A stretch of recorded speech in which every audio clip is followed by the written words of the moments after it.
The new indictment accuses the current Republican nominee for president of a conspiracy to block the certification of his election defeat to President Joe Biden, which led to the attack on Congress on January 6, 2021. The new charges were presented to a grand jury that was not involved in the first indictment and, according to prosecutors, reflects the government's efforts to respect and implement the Supreme Court's holdings and remand instructions. Among the 4 crimes he's accused of: conspiracy to defraud the United States, conspiracy to obstruct an official proceeding, attempting to obstruct an official proceeding, and conspiracy against rights. The superseding indictment cuts out the material in which the former president was originally accused of using the Department of Justice, an official governmental body, communications that under the new ruling are deemed official acts and therefore subject to the immunity ruling, to facilitate the false elector scheme that led up to January 6th.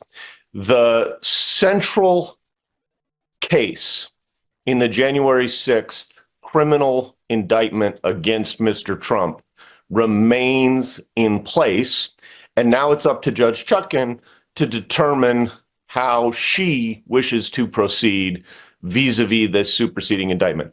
I wouldn't think of this as round 2 so much as a return of serve within the point or within the match that is this litigation as between former President Trump and the Special Counsel. Sample also explains that the 4 key components of the case against the former president have not changed despite the ruling from the Supreme Court, as the focus now becomes the unofficial conduct of Trump while he held the presidency in the closing months of his term.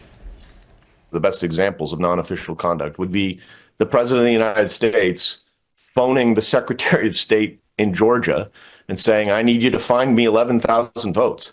That's a candidate and a desperate, I'll do anything to win, even subverting the law candidate. That's not a president reaching out and saying, per the federal and state cooperative, federalism and system of government. No, that's a candidate reaching out. A president reaching out to private attorneys who are in his campaign and who are then facilitating fake slates of electors. There's nothing official about that. The Republican nominee for president took to social media to accuse prosecutors of election interference, a refrain echoed by his running mate. I haven't read the whole thing, but it looks like Jack Smith doing more of what he does, which is filing these absurd lawsuits in an effort to influence the election. The one thing that I did see, which I felt was just classic lipstick on a pig, is, of course, the reason the Supreme Court threw out his lawsuit is because they said it implicated the president's official acts, of course, which the president has immunity in conducting those official acts.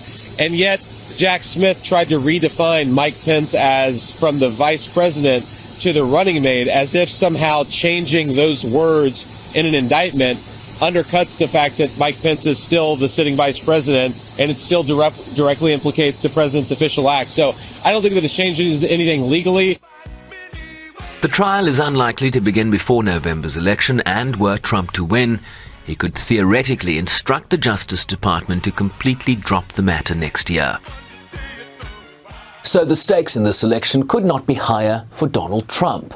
All this playing itself out as the presidential race remains a tight contest between So the stakes in this election could not be higher for Donald Trump. All this playing itself out as the presidential race remains a tight contest between Trump and current Vice President Kamala Harris. The latter will engage Thursday in her first sit-down interview since becoming the Democratic nominee for president, ahead of her first debate with her Republican rival scheduled for September 10th, where Trump's legal woes are likely to be raised by the former prosecutor. Sherwin Bryce-Pease, SABC News, New York.